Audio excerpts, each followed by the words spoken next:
Bible ఏం చెప్పిందంటే దేవుడు ఒక్కడే అని చెప్పింది. దేవుడు ఒక్కడే అని చెప్పింది. ఎవరు ఆ దేవుడు అంటే? ప్రభువైన యేసుక్రీస్తు. ప్రభువైన యేసుక్రీస్తు. ప్రపంచంలో 196 దేశాలు పైగా ఉంటే మనం విదేశాలకు వెళ్ళినా సరే వాళ్ళ బైబిల్లో ఇద్దరు దేవుళ్ళు అని అంటారు కదా, మరి ఆ కాన్సెప్ట్ ఏంటి? దేవుడు ఒక్కడే, దేవుడు ఒక్కడే.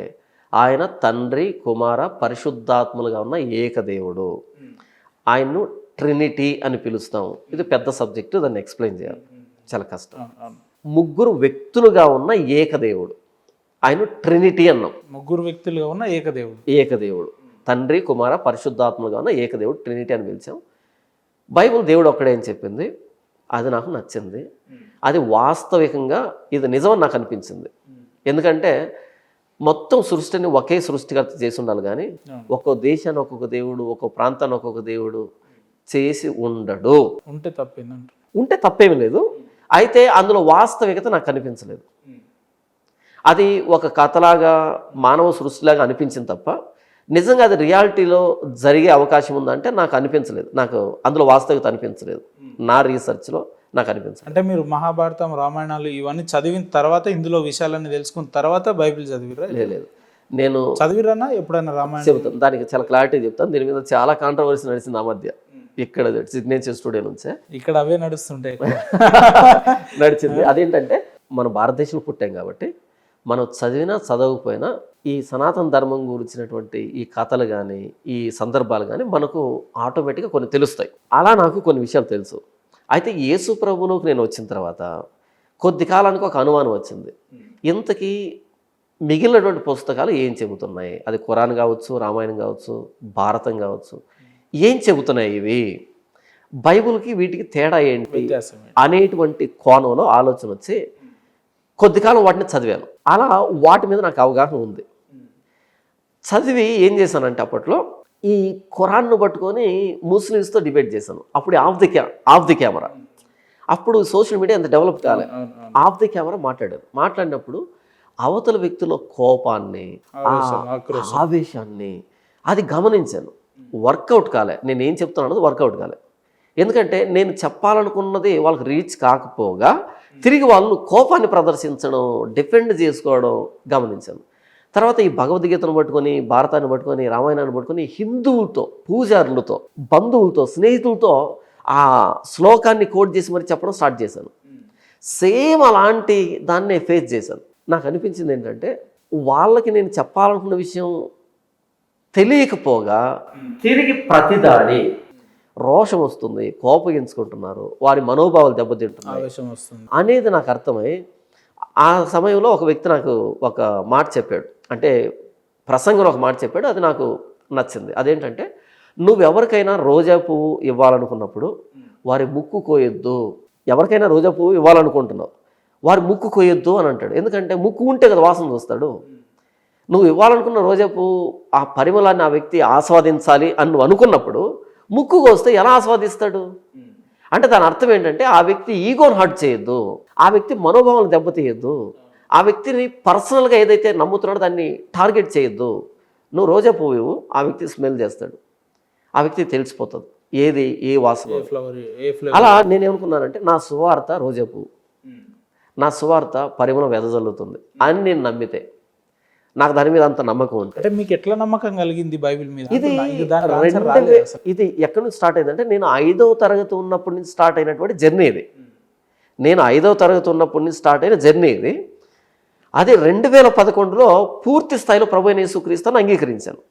అప్పటి నుంచి నా జర్నీ ఇంకా డీప్ అయింది. త్వరగా చదువుతూనే ఉన్నాను. ఇంత జర్నీలో నాకు వచ్చినటువంటి నిర్ధారణ ఇదంతా, ఇన్ఫరెన్స్ ఇదంతా.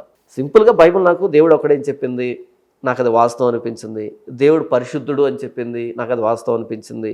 ఆ దేవుడు నా సృష్టికర్త, నా వ్యక్తిగతంగా సృష్టికర్త అని చెప్పింది, నాకు అది వాస్తవం అనిపించింది.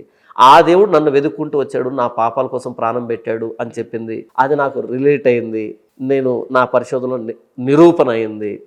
ఓకే, ఆ దేవుడు నన్ను నూతన సృష్టిగా చేస్తున్నాడు, నన్ను ఉచితంగా నీతిమంతుడిగా, ఉచితంగా పరిశుద్ధుడిగా చేస్తున్నాడు నేను ఆయన అంగీకరించినప్పుడు అన్నప్పుడు అది నాకు అనుభవంలో నాకు తెలియవచ్చింది. నేను నమ్ముతున్నా యేసు ప్రభుని, బైబిల్ని. ఇక మిగతా వాటి గురించి నేను కామెంట్ చేయను, నాకు సంబంధం లేదు. అంటే నమ్ముతారా మీరు? స్ట్రాంగ్గా బిలీవ్ చేస్తారా బైబిల్ పరిశుద్ధ గ్రంథం అని అంటే దాన్ని యాక్సెప్ట్ చేస్తారా? అంతే, బైబుల్ అంతే, యేసు ప్రభు అంతే. పరిశుద్ధ గ్రంథం అంటే మీరు అదే అంటున్నా కదా, బైబుల్ ఒక్కటే, ఓన్లీ బైబుల్ అంతే. ఇక నేను పక్కకి వెళ్ళను, అంత స్ట్రాంగ్ కన్విక్షన్ అది. బైబిల్ ఇదే ప్రశ్న, బైబిల్ పరిశుద్ధ గ్రంథం అని ప్రతి ఒక్క పాస్టర్ క్రిస్టియన్ అంటారు గురుగారు. మీరు ఏంది ఇలా మాట్లాడుతున్నారంటే, ఏ పాస్టర్ అయినా కూడా ఆ బైబిల్ మొత్తం వాళ్ళ భార్యతో చదివించామను, ఏ పాస్టర్ అయినా కూడా ఆ బైబిల్ మొత్తం వాళ్ళ కుటుంబ సభ్యులు, మహిళలు అలా వాళ్ళతో చదివించమను, అది పరిశుద్ధ గ్రంథం కాదు. ఓకే, అదంతా కూడా పూర్తి భూత పురాణాలతో కూడుకున్నట్టు ఒక పుస్తకం అంతే. అందులో అన్ని కల్పితాలే ఉంటాయి, బూతులు ఉంటాయి. ఏ రకమైన బూతులు అంటే కూతుళ్ళు తండ్రితో వ్యభిచారం చేపిస్తారు, లేదంటే ఇలా ఉదాహరణకు చెప్పుకుంటూ పోతే ఒక 70-80 చెప్పిండు ఆయన. ఎవరు ఈ జోకులు వేసింది? జోక్ అనేది ఈ జోకులు వేసింది ఎవరు? ఇంతకి ఆ జోకర్ ఎవరు? జోక్ లెక్క అనిపిస్తుందా? సీరియస్ క్వశ్చన్ ఇది. ఉపేంద్ర గారు, నేను మరలా అడుగుతున్నా, ఈ జోకులు వేసిన జోకర్ ఎవరు? పేరు చెప్తే ఆయన జోకర్ కాదు, ఆయన రాధామనోహర్ దాస్ గారు అని పిలుస్తారు. మరి మీకు ఆయన ఐడియా అనుకున్నా. ఈ అర్థమెదడు ప్రశ్నలు అడిగేదంతా ఈ అర్థమెదడు రాధామనోహర్ దాస్. అదే అర్థమెదడని మీరు ఎట్లా అనుకుంటున్నారు? ఇప్పుడు పురాణాలు ఉన్నాయని మీకు మాట చెప్పనా, అది కరెక్టా కాదా? మీకు మ్యారేజ్ అయిందో లేదో నాకు తెలియదు. నాకు పెళ్ళైంది, 2 పిల్లలు. పిల్లల వయసు ఎంత? పాపకు 3 years, బాబుకు 1 year. 1 year. ఉదాహరణకి మీ పాపకి 15 years, 10th class చదువుతాను అనుకుంది. కాసేపు మీ ఇంటికి న్యూస్ పేపర్ వచ్చింది. న్యూస్ పేపర్లో హెడ్లైన్లోనే ఢిల్లీలో గ్యాంగ్ రేప్, సామూహిక అత్యాచారం అని పైన నుంచి ఓ 4-5 పారాగ్రాఫ్లో రాసిపడేశారు, ఓ వర్ణించేశారు. ఆవిడను ఇలా చేశారు, అలా చేశారు, అలా హింసించారు, ఇలా హింసించారని విత్ ఫొటోస్తో సహా వేస్తున్నారు. ఉదాహరణకు నిర్భయ గ్యాంగ్ రేప్. ఓకే, అది వచ్చింది, టేబుల్ మీద ఉంది. మీ కూతురు రెడీ అయ్యి స్కూల్కి రెడీ అలా వస్తుంది, అది టేబుల్ మీద ఉంది. మీరు ఇక్కడ కూర్చో అన్నారు. వెంటనే అలా మీద పడిపోయి ఆ న్యూస్ పేపర్ మీద ఎక్కడ మీ కూతురు చూస్తుందేమోనని, బూత్ అని ఇలా మీద పడిపోతారా? లేకపోతే ఓపెన్గా వదిలిపెడతారా? నేనైతే కనుక తనని ఈ పేపర్ వచ్చింది కదా, రాగానే దాన్ని చూసిన తర్వాత దాన్ని తన రూమ్కి పంపిస్తాను, తన రూమ్లో వేయాలి. నేనైతే చెప్తున్నాను. ఎందుకు అంటే తను ఒక ఆడపిల్ల. ఒక ఆడపిల్ల బయటికి వెళ్ళినప్పుడు, నిర్లక్ష్యంగా ఉన్నప్పుడు, అజాగ్రత్తగా ఉన్నప్పుడు, సమాజం పట్ల అవగాహన లేనప్పుడు ఎలాంటి పరిస్థితులు తలెత్తుతాయో తెలియాల్సింది తనకే. ఓకే, ఉదాహరణలు చెప్పిర్రు, ఇది కోట్ చేస్తున్నారు, పూర్తి చేయలేదు, ఇది తనకే తెలియాలి. ఓకే, ఇక్కడ రాసరే ఇది బూత్ కాదు, అక్కడ చేశారే అది బూతు. రాసింది బూత్ కాదు, చేసింది బూతు, ఇన్సిడెంట్ బూతు. ఆ ఇన్సిడెంట్లో కూడా బలైందే స్త్రీ, బలైందే ఆవిడ కాదు బూతు చేసింది. ఆవిడ మీద దాడి చేశారే వాళ్ళు బూతు చేశారు. అర్థమైందా? ఈ స్పృహ నాకుంది. నా బిడ్డలకు చదవమని చెప్తాను, న్యూస్ వచ్చినప్పుడు చూపెడతాను. ఎందుకు అంటే ఈ రాసిన రాతను బట్టి సమాజం ఎంత చెడిపోయిందో తెలుస్తుంది. అది నాకు తెలియడం కాదు, దానికి టార్గెట్ అవ్వాల్సినటువంటి వ్యక్తికి తెలియాలి, బిడ్డలకు తెలియాలి. ఆడపిల్ల అయితే ఏంటి, మగబిడ్డ అయితే ఏంటి. నా కొడుక్కి లేటుగా తెలిసినా పర్లేదు, ముందు కూతురు తెలియాలి. నా కొడుకు లేటుగా తెలిసినా పర్లేదు, ముందు కూతురు తెలియాలి. ఎందుకంటే తను టార్గెట్ అవుతుంది, తనకు తెలియదు అది ఆ విషయం. నా కొడుకు తెలియాలి. ఎందుకు తెలియాలంటే ఓకే, నేను కూడా మగబిడ్డని, మగపిల్లడిని, నాకు కూడా అలాంటి ఆలోచన వస్తున్నాయి. తోటి స్త్రీ పట్ల ఎలా బిహేవ్ చేయాలి, నా అక్కకో చెల్లికి ఎలా జరిగితే ఎలా ఉంటుందని వీడికో స్పృహ తెలియాలి. ఒకవేళ దీన్ని కనుక వాళ్ళకి తెలియకుండా మూసిపెట్టే లక్షణం నాకుంటే నేను కూడా బైబుల్ను వాళ్ళకి ఇవ్వను. నేను న్యూస్ పేపర్ మూసిపెట్టను, నేను న్యూస్ ఛానల్ మూసిపెట్టను. వాళ్ళు ఏం చెప్తారంటే బూతులు మాట్లాడట్లేదు, వాళ్ళు ఇలా జరుగుతుంది బయట అని చెప్తున్నారు. ఇది హిస్టరీ. మొట్టమొదటి మానవుడి దగ్గర నుంచి యుగాంతం వరకు మానవుడి వరకు చేరాల్సినటువంటి, తెలియాల్సినటువంటి సమాచారం ఇది, హిస్టరీ. మొట్టమొదటి మానవుడి నుంచి ఉన్న హిస్టరీ. అంటే ఈ భూమి మీద, ఈ సృష్టి మీద మానవుడు రాకముందు నుంచి, వెరీ గుడ్, మంచి ప్రశ్నలు ఏమో తీశారు మీరు. నేను ఇంకా మొదటి మానవుడు అన్నాను. మానవుడు రాకముందు సృష్టి ఎలా జరిగిందో అక్కడ నుంచి ఉన్న హిస్టరీ, హోలీ హిస్టరీ. ఇక్కడ ఒక దైవజనుడు ఏమంటాడు అంటే, హిస్టరీ అంటే హిస్ స్టోరీ. హిస్ అంటే దేవుడు, ప్రారంభం నుంచి దేవుడు ఎలా చేస్తున్నాడు, ఏం చేస్తున్నాడు అనే హిస్ స్టోరీనే హిస్టరీ అంటాడు బైబిల్ కోణంలో. అలా ఏంటంటే మొదటి మానవుడి నుంచి ఎలా పతనమయ్యాడు, ఎలాంటి సంఘటనలు చోటు చేసుకున్నాయనేటువంటి హోలీ హిస్టరీ, ఇది పరిశుద్ధమైన చరిత్ర ఇది. అలాంటప్పుడు నా బిడ్డలకు తెలియాలి, నా ఇంట్లో వాళ్ళకి తెలియాలి. అంటే ఇప్పుడు ఈ బైబిల్ కూడా మొదటి మానవుడి నుంచి ఇప్పటి వరకు ఎలా ఉందో అవన్నీ కూడా అందులో రాసి ఉంచిన గోప్యంగా ఉన్న అవును, భద్రత. ఇందులో ఒక్క దాంట్లోనే ఉంది. ఇగో ఇలా 2 చెక్కల మీద ఒక ఎండిపోయిన శవాన్ని పెట్టి దీన్నే దేవుడు, దీన్ని నమ్ముకపోతే నువ్వు నరకానికి వెళ్ళిపోతావు, ఇది కూడా రాశాం. మార్కు 16:16 అంటే ఏంటి తెలియదు కదా. బైబిల్లో ఒక చాప్టర్, అందులో ఆ వార్నింగ్ అనమాట. నమ్మి బాప్తిజం పొందినవాడు రక్షించబడును, లేకపోతే శిక్షించబడును. ఏంటి సార్? నమ్మి బాప్తిసం పొందితే రక్షించబడతావు, లేకపోతే శిక్షించబడు. చూసారా, మీరు మాట్లాడుతున్నారు, ఫోన్ వచ్చింది, మాట్లాడినా. వెంకట్ గారు, సార్ వెంకట్ గారు, సార్ మీరేమన్నా చెప్తారా, నేనేమన్నా అడగనా? మీరు బైబిల్ చదివారా అండి? అంటే పేరు కోసం అడిగారు కదండి.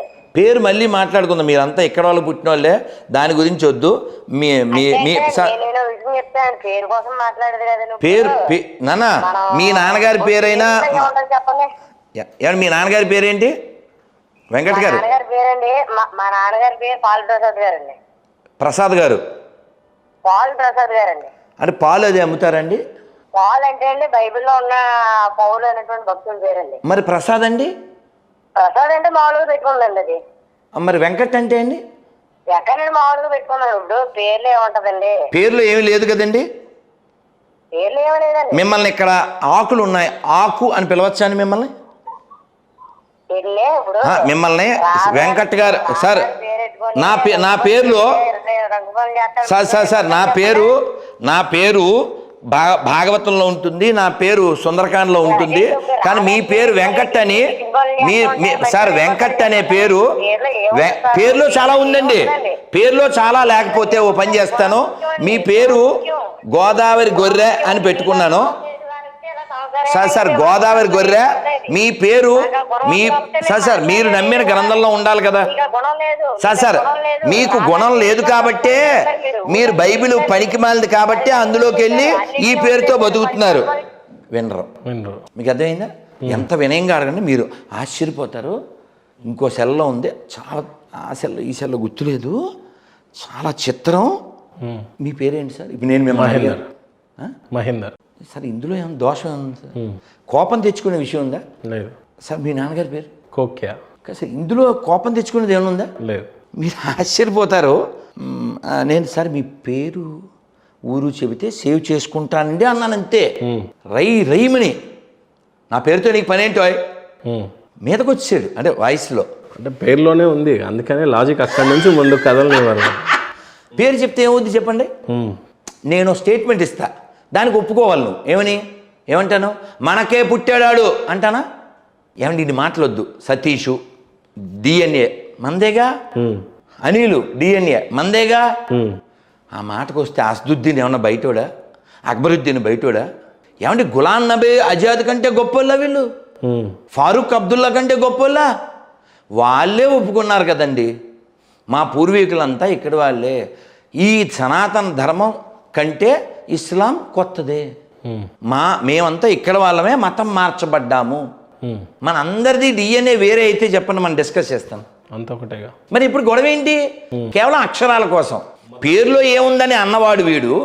ఈ గొర్రె మీద ఉన్న అందరికీ చెప్తున్నా, పేరులో ఏముంది అనేటువంటి గొర్రెలకి బాగా చెప్తున్నా. మీరు గమనించండి, కామెంట్లు పెడతారు కదా కింద, వాడి పేరు ఉండదు, యూజర్ అని పెడతాడు, జేఆర్డి అని పెడతాడు. జేఆర్డి అంటే జనార్దనం. పేరు చెప్పడం. ఎందుకు పేరు చెప్పడం? మతం మారిన వాళ్ళు ఏమి ఉండొచ్చు బేసిక్ ఎక్కువగా. ఏమంటే ఇప్పుడు నేను అలా ఒక అతన్ని కొన్ని ప్రశ్నలు వేసాక, బాబు ఇంత పిరికి బతుకు ఎందుకు, నీ పేరు చెప్పు అంటే, నాకేం భయం, నా పేరు లక్ష్మణ్, అప్పుడు మా అమ్మ నాన్నకి తెలియక పనికిమాలిన పేరు పెట్టారు అని కామెంట్ పెట్టాడు. ఉంది. మరి ఇప్పుడు ఆ పేరు లేకపోతే నీ బతుకు మెతుకు ఉంటుందా? ఉండదు. నీకు అడ్రస్సే లేనప్పుడు. పోనీ వాళ్ళ పాయింట్ ఆఫ్ వ్యూలో మాట్లాడదాం. పేరు ముఖ్యం కాదు అన్నప్పుడు దైవాన్ని రామ అని ఎందుకు పిలవకూడదు? కృష్ణ అని ఎందుకు పిలవకూడదు? జీసస్ అని మాత్రం ఎందుకు పిలవాలి? రామ స్పెల్లింగ్ ఏంటి సార్? RAMA. ఇంగ్లీష్లో also Rama is called Rama, Telugu also Rama is called Rama, Hindi also Rama is called Rama. But why Jesus called Yesayya?